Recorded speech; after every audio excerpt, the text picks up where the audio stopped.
back!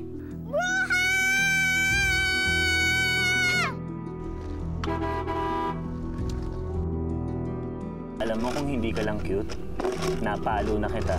Kung hindi ka sa akin pwedeng sumama para gamutin natin yung sugat mo, pwede bang samahan na lang kita sa doktor? Tita Shed, Kuya Mix. Makinig ka sa akin, ha? Huwag akong sisihin mo. Ang sisihin mo si Mami. Siya lang naman ang pumilit sa akin na ikasal dyan sa Kuya Nick mo. At saka pwede ba tigilan mo ng pagrereklamo? Nakikinabang ka rin naman sa kayamanan niya, di ba? Tita Shed, ano yan? Wala lang to, mga litrato ng lolo't lola mo.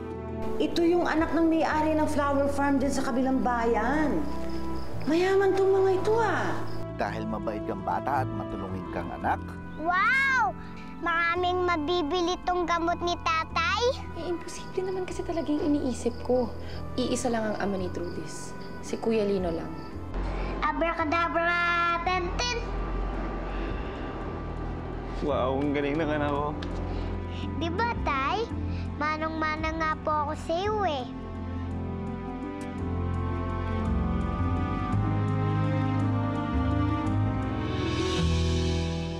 Bakit gano'n? Para mas mabagal lang tubo nitong mga moms na to kaysa doon sa ibang lanes. Makakulang sa fertilizer ito, ha? Sir, alagang-alaga nga po yan, eh. Pero magkakasabay yan, hindi ba? Ito parang mas mabagal ang pag-bloom niya. Mas maliliit sigurong variety ito. Tingin ko po. Migs, sandali. Sige, Alvin. Paano muna kami? Sige po, sir. Sir, bakit to? May iutos pa ho ba kayo? Papahabol na delivery? Delivery, wala. Naalala mo naman yung magtiyahin na nakita natin sa simbahan, di ba? Oo. Maaari mo ba ibigay sa kanila to? Sige ho, sir. Sige na.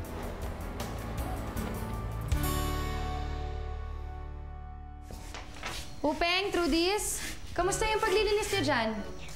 Patapos na po. Wow, very good. Gusto ko na po kasi makalabas si tatay sa ospital.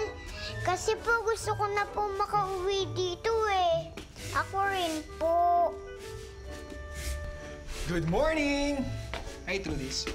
Hoy, anong ginagawa niyo dito? Mercedes, huwag kang mag-alala. Hindi palyado ang preno namin. Safe kayo. Sa tingin niyo ba nakikipagbiroan ako? Paano niyo ba nahanap tong bahay na to? At saka anong pinunta niyo dito, ha? Relax ka lang. Alam mong layo-layo ng pinanggalingan namin eh. Tapos, hindi pa maayos yung kalsada nila. Sasalubungin mo kami ng kasungitan mo. Oo nga. Hi po, Kuya Migs. Hi, Trudis. Mga bata, pasok muna kayo sa kwarto. Huwag mo na silang papasukin, hindi naman kami magtatagal eh. May pinapaabot lang yung amo namin para daw kay Trudis. Talaga po? Oo, Trudis. Hindi namin yan hinihiling at lalong hindi kami nangungutang. Kaya pakisabi sa amo mo, sorry, hindi namin tinatanggap. Ano? Sigurado ka ba? Oo, sigurado. Kaya pwede ba? Umalis na kayo? Ha? Umalis na! Dali! Hoy! Alis na dyan! Huwag na kayong babalik dito, ha? Tita Shed, kailangan natin yun. Bakit tayo mo tanggapin? Wala. Basta, teka, magsipasok na nga muna kayo sa kwarto. Dali na, sige na. Oo nga naman, ba't tayo mo tanggapin? Kayong dalawa, talaga mga epal kayo, no? Di ba pinalis ko na kayo? Sige na, magsilayas na kayo at sabihin niyo sa amo niyo, huwag na magpapadala ng pera dahil di namin yan kailangan. Sige na, dali, layas! Uy! Aray! Buti nga sa'yo! Epal.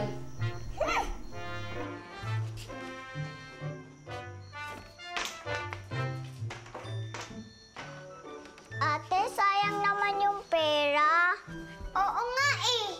Kung madami kang pera, anong gagawin mo?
Hoy, Trudis, ano na naman yung iniisip mo?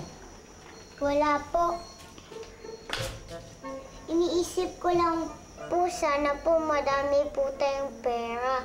Katulad po yung mamang bait.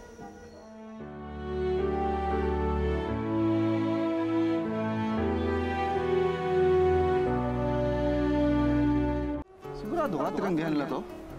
Oo. Siya pa nga ho yung masungit eh. Baka naman kasi inaway mo, pinapatulan mo yata eh. Naku, hindi ho, sir. Ganun ho yata talaga yung ugali ng tsahing nila eh.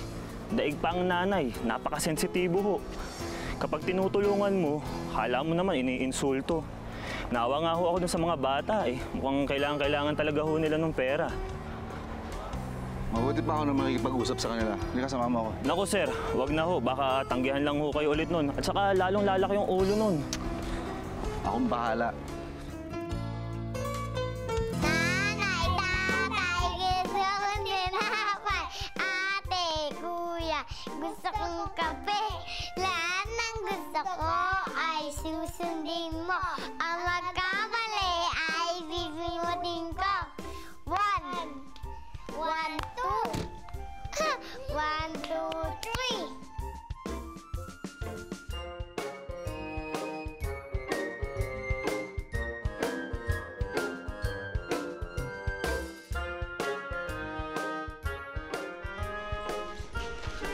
Trudis, Magandang gabi po. magandang gabi din sa'yo. Trudis, andyan ba yung tita mo?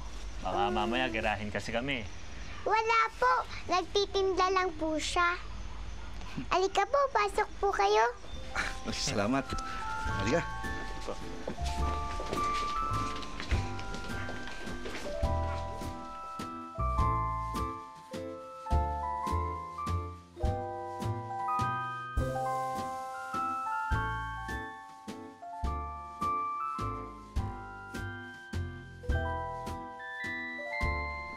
Opo kayo.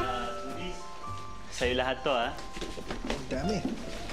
Salamat po, Kuya Migs.